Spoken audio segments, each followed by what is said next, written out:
Living facility in Green Bay continues to violate state regulations. That's according to Wisconsin's Department of Health Services. In July of 2022, DHS reported 5 violations at Reflections at Moraine Ridge. Because of those violations, the facility was not allowed to admit new residents. And that problem still remains almost a year later since that report. This time, in a 90-page report, DHS identified 20 violations. Reporter Samantha Cavalli read that report and tells us how DHS is handling the latest round of violations in this first alert.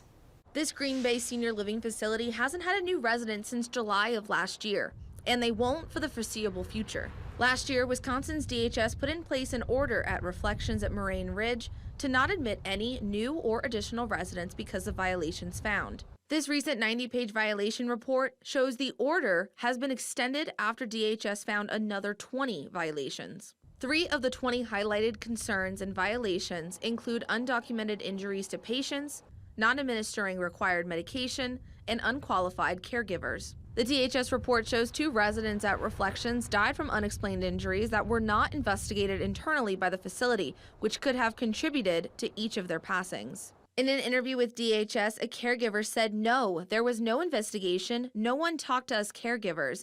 They don't care about these residents here. Nobody looked into it." The state found that Reflections was also in violation of skipping or not administering proper medication to residents. This documented incident details how one resident was prescribed morphine and lorazepam every 4 hours, but during the night shift, there was no one on staff who was trained to administer the medication. A caregiver said she had to play catch-up with the pain medications. The report stated trained staff were not continuously available to supervise residents when caregivers were occupied. In a statement from Inspired Senior Healthcare, who runs Reflections, President and CEO Michael Klein said Reflections at Moraine Ridge is dedicated to providing quality care to its residents.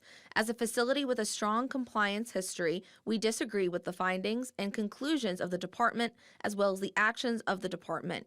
We have chosen to pursue an appeal and consequently are unable to provide further comment at this time. Samantha Cavalli, Action 2 News, Green Bay.